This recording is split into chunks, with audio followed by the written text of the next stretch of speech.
ಸ್ವಾಗತ ಸುಸ್ವಾಗತ. ನಾನು ನಿಮ್ಮ ಪವನ್ ಯಾಳ್ವಾರ್.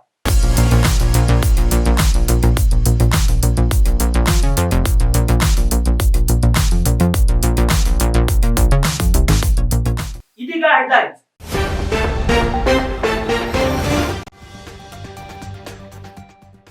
ಅವಧಿ ಮೀರಿದ ಔಷಧಿ ನಾಶಪಡಿಸದ ಅಧಿಕಾರಿಗಳಿಗೆ ಜಿಲ್ಲಾ ನ್ಯಾಯಾಧೀಶರಿಂದ ತರಾಟೆ.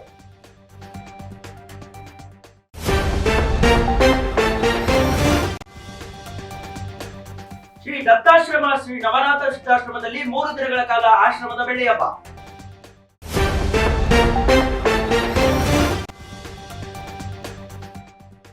ವಿದ್ಯಾರ್ಥಿಗಳ ಹಿತದೃಷ್ಟಿಯಿಂದ ಬೀದರ್ನಿಂದ ಮಹಾರಾಜವಾಡಿಗೆ ಗ್ರಾಮಕ್ಕೆ ಬಸ್ ವ್ಯವಸ್ಥೆ.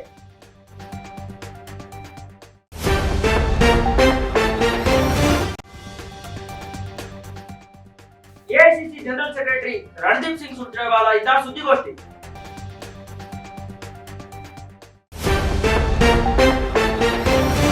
ಇದೀಗ ಸುದ್ದಿಗಳ ವಿವರ. ಅವಧಿ ಮೀರಿದ ಔಷಧಿ ನಾಶಪಡಿಸದ ಅಧಿಕಾರಿಗಳಿಗೆ ಜಿಲ್ಲಾ ನ್ಯಾಯಾಧೀಶೆ ಶ್ರೀಮತಿ ನಳಿನಿ ಕುಮಾರಿ ಅವರು ತರಾಟೆಗೆ ತೆಗೆದುಕೊಂಡಿದ್ದಾರೆ. ಕೆಆರ್ಪೇಟೆ ತಾಲೂಕು ಸಾರ್ವಜನಿಕರ ಆಸ್ಪತ್ರೆಗೆ ಮಾನ್ಯ ಜಿಲ್ಲಾ ನ್ಯಾಯಾಧೀಶೆ ನಳಿನ್ ಕುಮಾರಿ ಅವರು ದಿಢೀರ್ ಭೇಟಿ ನೀಡಿ ಆಸ್ಪತ್ರೆಯ ಹೆರಿಗೆ ವಿಭಾಗ, ಶಸ್ತ್ರಚಿಕಿತ್ಸೆ ವಿಭಾಗ, ಆಸ್ಪತ್ರೆ ದಾಖಲಾತಿ ವಿಭಾಗ ಸ್ಥಳ ಪರಿಶೀಲನೆ ನಡೆಸಿ ತುರ್ತು ವಿಭಾಗ ಘಟಕದಲ್ಲಿ ಸ್ವಚ್ಛತೆ ಇಲ್ಲದನ್ನು ಕಂಡು ಸ್ವಚ್ಛತೆಗೆ ಸೂಚನೆ ನೀಡಿ ಔಷಧಿ ಸಂಗ್ರಹಣಾ ಕೊಠಡಿಗೆ ಭೇಟಿ ನೀಡಿದರು.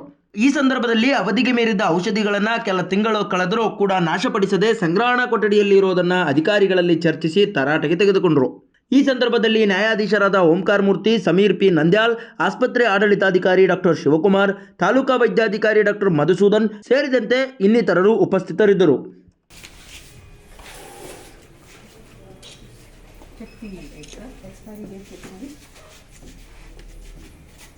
ಭಾರತವು G20 ಅಧ್ಯಕ್ಷ ಸ್ಥಾನವನ್ನು ಅಲಂಕರಿಸುವ ನಿಮಿತ್ತ ಭಾರತದ 40 ಪ್ರಾಚೀನ ಸ್ಥಳಗಳನ್ನು ಡಿಸೆಂಬರ್ 1 ರಿಂದ 7 ರವರೆಗೆ ಅಲಂಕರಿಸುವ ಆಯೋಜನೆಯನ್ನ ಮಾಡಲಾಗಿದೆ.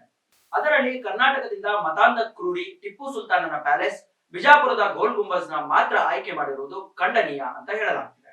ಟಿಪ್ಪು ಸುಲ್ತಾನ್ ಪ್ಯಾಲೇಸ್ಗಿಂತ ಮೈಸೂರು ಮಹಾರಾಜರ ಪ್ಯಾಲೇಸ್ ಅತ್ಯಂತ ಮಹತ್ವದಿದೆ. ವರ್ಷಕ್ಕೆ 40 ಲಕ್ಷ ಪ್ರವಾಸಿಗರು ಇಲ್ಲಿ ಭೇಟಿ ನೀಡ್ತಾರೆ ಮತ್ತು ಕೋಟ್ಯಾಂತರ ರೂಪಾಯಿ ಆದಾಯ ತರ್ತಾರೆ. ಅದನ್ನು ದುರ್ಲಕ್ಷ್ಯ ಮಾಡಿ ವರ್ಷಕ್ಕೆ 40,000 ಜನರು ಸಹ ಭೇಟಿ ಮಾಡದ ಮುಂತಾದ ಕ್ರೂರಿಯಾದ ಟಿಪ್ಪು ಸುಲ್ತಾನ್ ಪ್ಯಾಲೇಸ್ ಆಯ್ಕೆ ಮಾಡಿರುವುದು ಖಂಡನೀಯ.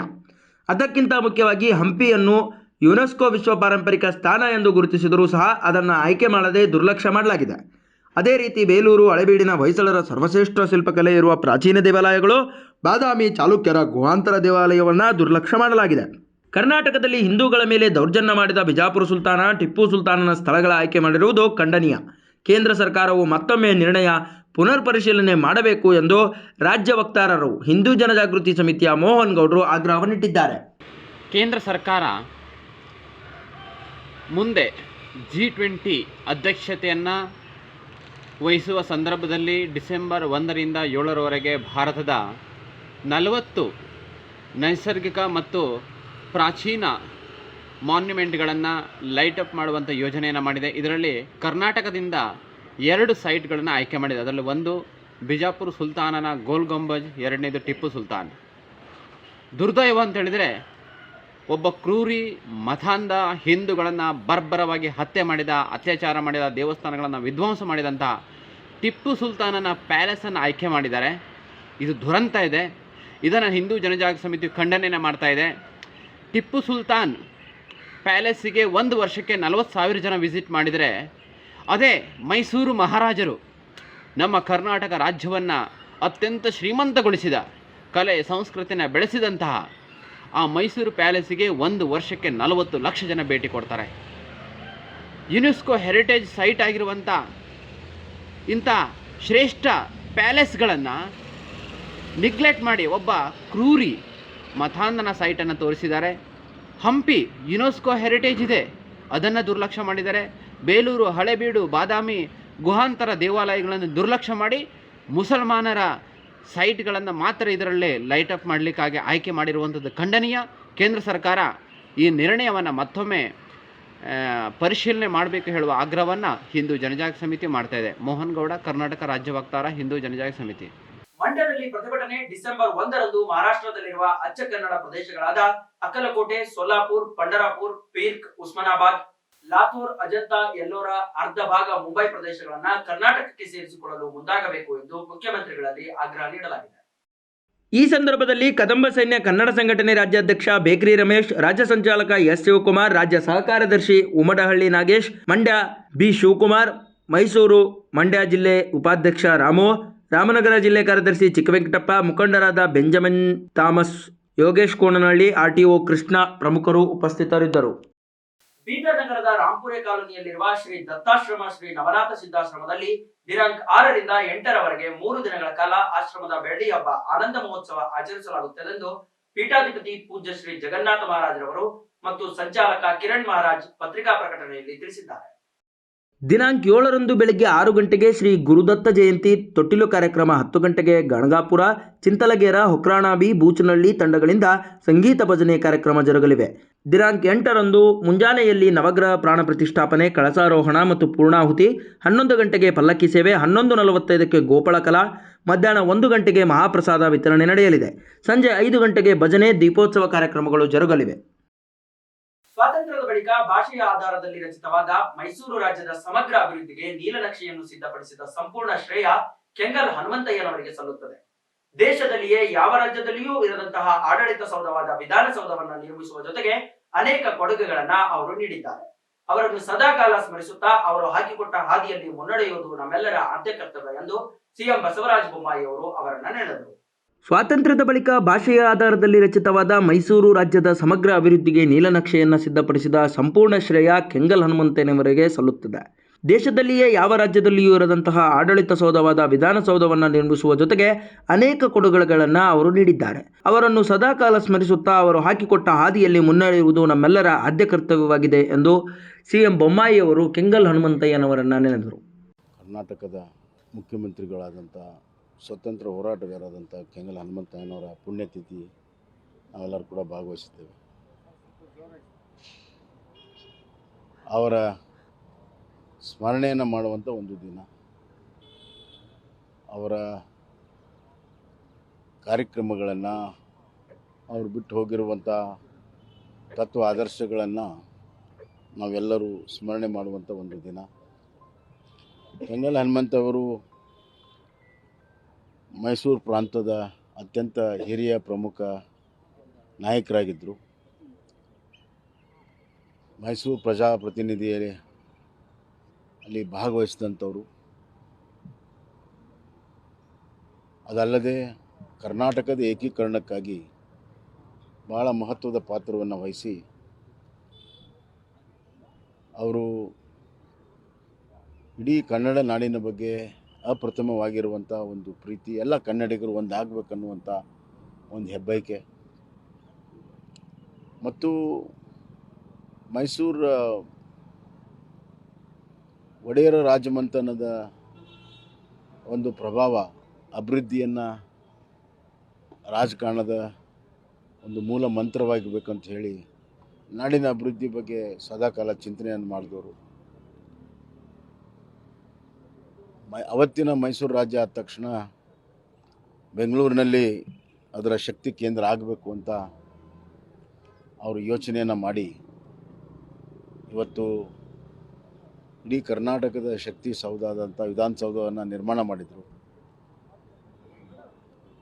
ಅವರ ಒಂದು ದೂರದೃಷ್ಟಿಯಿಂದ ಇಷ್ಟು ಭವ್ಯವಾಗಿರುವಂಥ ವಿಧಾನಸೌಧ ನಮಗೆ ಕೊಡುಗೆಯಾಗಿ ಕೊಟ್ಟಿದ್ದಾರೆ. ಬಹುತೇಕವಾಗಿ ಇಡೀ ಭಾರತ ದೇಶದಲ್ಲಿ ಈ ಥರದ ವಿಧಾನ ಮಂಡಳಗಳ ಕಚೇರಿ, ವಿಧಾನಸೌಧ ಯಾವುದೇ ರಾಜ್ಯದಲ್ಲಿ ಇಲ್ಲ ಅಂತ ನಾವು ಹೆಮ್ಮೆಯಿಂದ ಹೇಳಕ್ಕೆ ಇಚ್ಛೆಪಡ್ತೀವಿ. ಇದರಲ್ಲಿ ಕೂತು ಅವರು ಆಡಳಿತ ಮಾಡೋಕ್ಕೆ ಸಾಧ್ಯ ಆಗಲಿಲ್ಲ. ಆದರೆ ಜನಮಾನಸದಲ್ಲಿ, ಎಲ್ಲರ ಹೃದಯದಲ್ಲಿ ತಮ್ಮದೇ ಆದ ಒಂದು ಶಾಶ್ವತವಾಗಿರುವಂಥ ಒಂದು ಸ್ಥಾನವನ್ನು ಬಿಟ್ಟು ಹೋಗಿದ್ದಾರೆ. ಮತ್ತು ಕೇಂದ್ರದ ರೈಲ್ವೆ ಸಚಿವರಾಗಿ ಇವತ್ತು ಕರ್ನಾಟಕದಲ್ಲಿ ಡಬಲ್ ಲೈನ್ ರೈಲ್ವೆ ಆಗಬೇಕಂತ ಪ್ರಥಮ ಬಾರಿ ಚಿಂತನೆಯನ್ನು ಮಾಡಿದವರು ಕೆಂಗಲ್ ಹನುಮಂತಯ್ಯ ಅವರು. ಅವರು ಹಾಕಿರುವಂಥ ಆ ಯೋಜನೆ ಮತ್ತು ಆ ಒಂದು ಫೌಂಡೇಶನ್ನಿಂದ ಇವತ್ತು ಕರ್ನಾಟಕದಲ್ಲಿ ರೈಲ್ವೆ ಪ್ರಗತಿ ಆಗೋದಕ್ಕೆ ಸಾಧ್ಯ ಆಯಿತು ಅನ್ನೋದನ್ನು ನಾನು ಹೇಳಕ್ಕೆ ಇಚ್ಛೆಪಡ್ತೇನೆ. ಹೀಗಾಗಿ ಸ್ವತಂತ್ರ ನಂತರ ರಿಆರ್ಗನೈಸೇಷನ್ ಆಫ್ ಸ್ಟೇಟ್ಸ್ ಆದಮೇಲೆ ಕರ್ನಾಟಕಕ್ಕೆ ಒಂದು ರೀತಿಯಲ್ಲಿ ಅಭಿವೃದ್ಧಿಯ ಬ್ಲೂ ಪ್ರಿಂಟನ್ನು ಕೊಟ್ಟಂಥವ್ರು ಕೆಂಗಲ್ ಹನುಮಂತ ಅವರು. ಅವರನ್ನು ನಾವು ಸದಾ ಸ್ಮರಣೆಯನ್ನು ಮಾಡಬೇಕು. ಅವರು ಹಾಕಿಕೊಟ್ಟಿರುವಂಥ ಮಾರ್ಗದಲ್ಲಿ ಮುನ್ನಡೆಯುವ ಮುಖಾಂತರ ಅವ್ರಿಗೆ ನಿಜವಾದಂಥ ಗೌರವವನ್ನು ಸಲ್ಲಿಸೋಕ್ಕೆ ಸಾಧ್ಯ. ಕೆಂಗಲ್ ಹನುಮಂತ ಅವರು ಜಾತಿಯ ಮಂತವನ್ನು ಮೀರಿ ಕೆಲಸ ಮಾಡಿದವರು, ಪ್ರಾಮಾಣಿಕತೆಗೆ ಹೆಸರುವಾಸಿಯಾದಂಥವ್ರು. ಅವರ ಆದರ್ಶ ನಮ್ಮೆಲ್ಲರಿಗೂ ಕೂಡ ಬರುವಂಥ ದಿನಗಳಲ್ಲಿ ಒಂದು ದಿಕ್ಸೂಚಿ, ಒಂದು ದಾರಿದೀಪ ಆಗುತ್ತೆ ಅಂತ ನಾನು ಭಾವಿಸ್ತೇನೆ. ಕಲಬುರಗಿ ಜಿಲ್ಲೆಯಲ್ಲಿ ನಡೆಯುತ್ತಿರುವ ಪಕ್ಷದ ಸಭೆಗೆ ಆಗಮಿಸುತ್ತಿರುವ ಎಐಸಿಸಿ ಪ್ರಧಾನ ಕಾರ್ಯದರ್ಶಿ ರಣದೀಪ್ ಸಿಂಗ್ ಸುರ್ಜೇವಾಲಾ ಹಾಗೂ ಕಲ್ಯಾಣ ಕರ್ನಾಟಕದ ಉಸ್ತುವಾರಿ ಶ್ರೀಧರ್ ಬಾಬು ರವರನ್ನ ಆತ್ಮೀಯವಾಗಿ ಸ್ವಾಗತ ಕೋರಲಾಯಿತು. ಕಲಬುರಗಿ ಜಿಲ್ಲೆಯಲ್ಲಿ ನಡೆಯುತ್ತಿರುವ ಪಕ್ಷದ ಸಭೆಗೆ ಆಗಮಿಸುತ್ತಿರುವ ಎಐಸಿಸಿ ಪ್ರಧಾನ ಕಾರ್ಯದರ್ಶಿಗಳಾದ ರಣದೀಪ್ ಸಿಂಗ್ ಸುರ್ಜೇವಾಲಾ ಹಾಗೂ ಕಲ್ಯಾಣ ಕರ್ನಾಟಕದ ಉಸ್ತುವಾರಿ ಶ್ರೀಧರ್ ಬಾಬು ರವರನ್ನ ಆತ್ಮೀಯವಾಗಿ ಸ್ವಾಗತವನ್ನ ಕೋರಲಾಯಿತು. ಎಐಸಿಸಿ ಜನರಲ್ ಸೆಕ್ರೆಟರಿ ಆಗಿರುವ ರಣದೀಪ್ ಸಿಂಗ್ ಸುರ್ಜೇವಾಲಾ ಅವರು ಸುದ್ದಿಗೋಷ್ಠಿಯಲ್ಲಿ ಮಾತನಾಡಿದರು. ಎಐಸಿಸಿಯ ಜನರಲ್ ಸೆಕ್ರೆಟರಿ ಆಗಿರುವ ರಣದೀಪ್ ಸಿಂಗ್ ಸುರ್ಜೇವಾಲಾ ಅವರಿಂದ ಸುದ್ದಿಗೋಷ್ಠಿಯನ್ನು ಹಮ್ಮಿಕೊಳ್ಳಲಾಗಿತ್ತು. ಅದರ ಕುರಿತಾದ ವಿಡಿಯೋವನ್ನು ಈಶ್ವರ್ ಖಂಡ್ರೆ ಅವರು ತಮ್ಮ ಫೇಸ್ಬುಕ್ ಖಾತೆಯಲ್ಲಿ ಹಂಚಿಕೊಂಡಿದ್ದಾರೆ. ये मेहनती लोगों की उपजाऊ भूमि आज बोमई सरकार की अनदेखी, द्वेष और अगर मैं ये कहूं दुश्मनी का शिकार है तो वो सही होगा. भारतीय जनता पार्टी कल्याण कर्नाटक के पूरे क्षेत्र से दुश्मनी का व्यवहार कर रही है, द्वेषपूर्ण और भेदभावपूर्ण रवैया अपनाए. शायद भाजपा इस पूरे क्षेत्र से इस बात का बदला ले रही है कि जब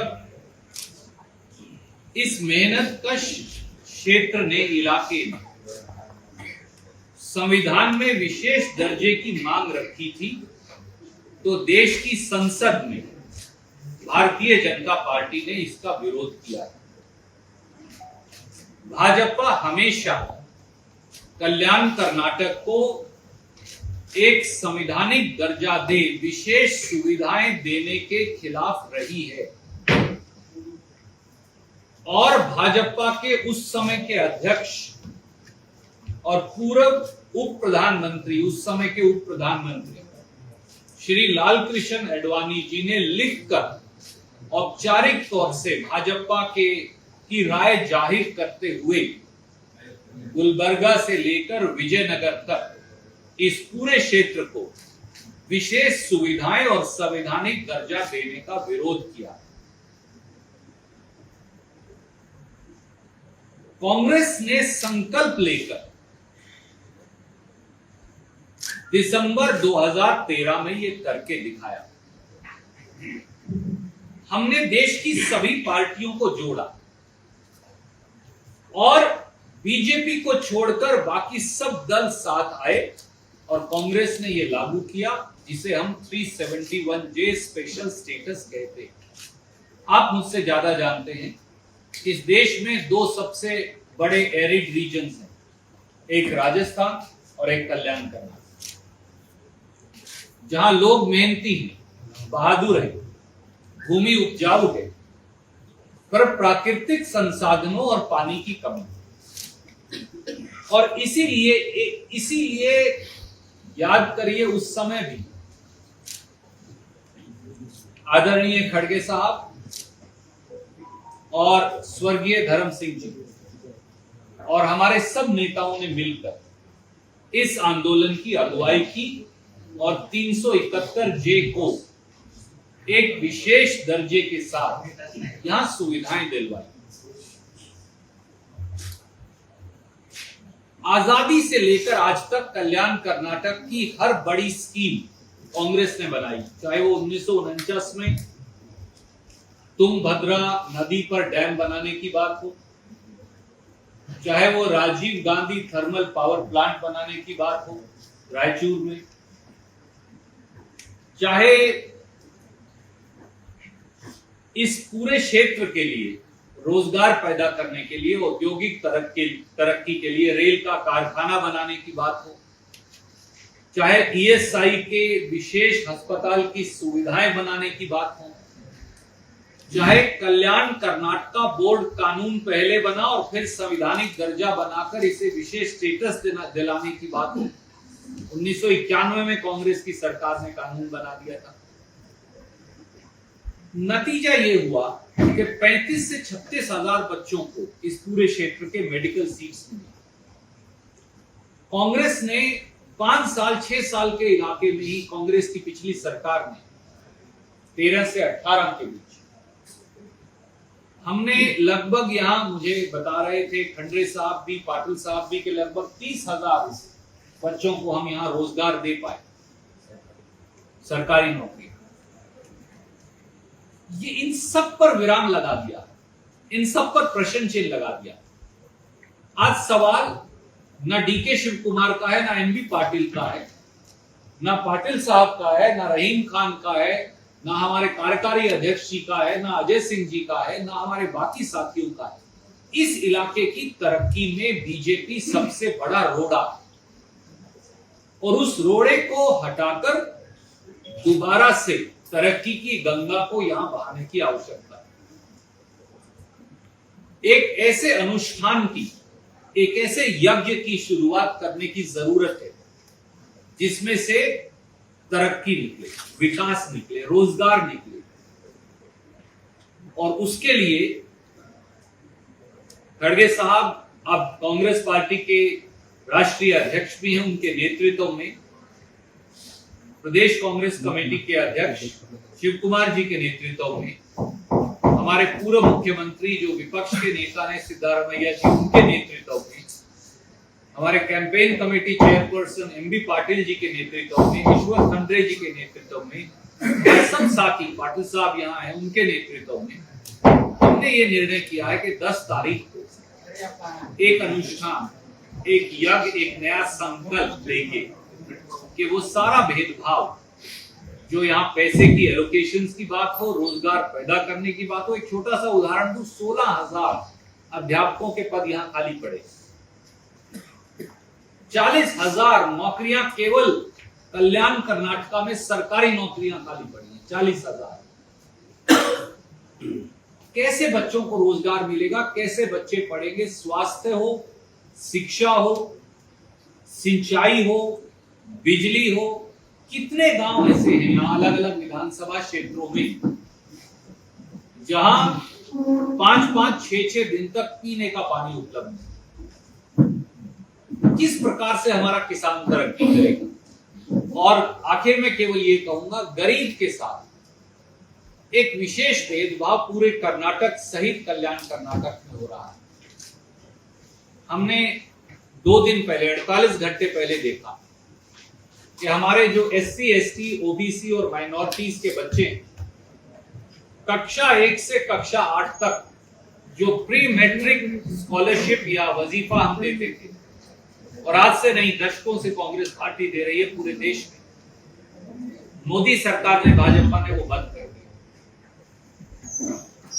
वो वजीफा तो कोई साथी बीजेपी में भी होगा, उसके बच्चे को भी मिलता होगा, कोई कांग्रेस में भी होगा, कोई किसी और दल में भी होगा, कोई शायद किसी दल में ना भी हो, पर गरीब के बच्चे से शिक्षा का अधिकार छीन लिया गया। SC, ST सब प्लान ही खत्म कर दी गई। आरक्षण की बात 3 साल लटकाए रखी और 3 साल के बाद एक झुनझुना पकड़ा दिया। कहां है आरक्षण? बोम्मई जी जवाब देंगे।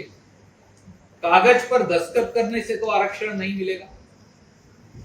जो देश की संसद में कानून पारित होना है, जैसे 371J, हमने देश की संसद में संविधान में संशोधन किया था।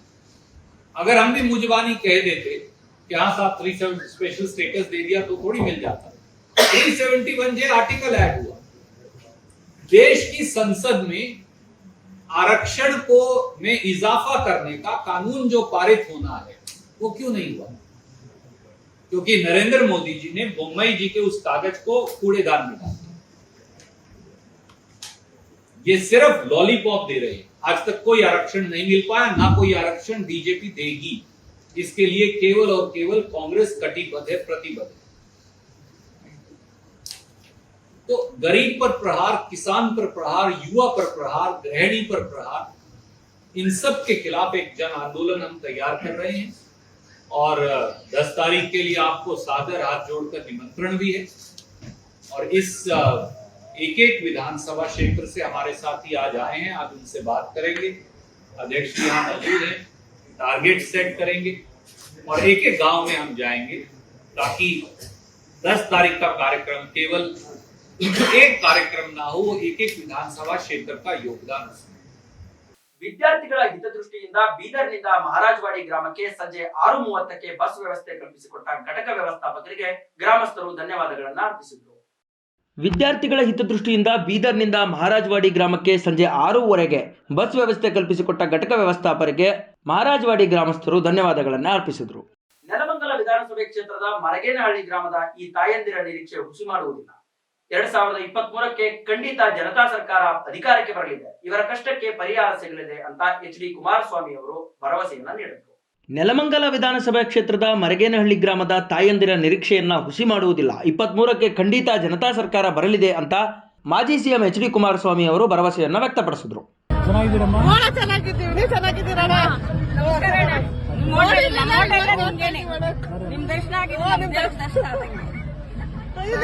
ಸರಿ ಜನತಾ ದಳ ಬರ್ಬೇಕಣ್ಣ, ಚೆನ್ನಾಗಿರ್ಬೇಕು ಅಂದ್ರೆ ನೀವು ಬರ್ಬೇಕು, ನಿಮ್ ಸರ್ಕಾರ ಬರ್ಬೇಕು, ಸರ್ಕಾರ ಬರ್ಬೇಕು, ನಿಮ್ ಸರ್ಕಾರ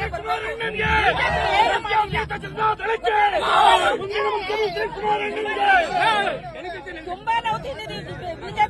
ಬಿಜೆಪಿಯಿಂದ ತುಂಬಾ ನಾವು ಪಟ್ಟಿದೀವಿ. ನಾವೆಲ್ಲ ನಿಮ್ ಸರ್ಕಾರ ಬರ್ಬೇಕು, ನಾವೆಲ್ಲ ಉದ್ಧಾರ ಆಗ್ಬೇಕು, ಕರ್ನಾಟಕ ಎಲ್ಲ ಉದ್ಧಾರ ಆಗ್ಬೇಕು ಅಷ್ಟೇ ನಾವು ಕೇಳ್ಕೊಳ್ಳೋದು. ಇದಾಗಿತ್ತು ಇವತ್ತಿನ ಲೋಕಲ್ ನ್ಯೂಸ್. ನಮಸ್ಕಾರ.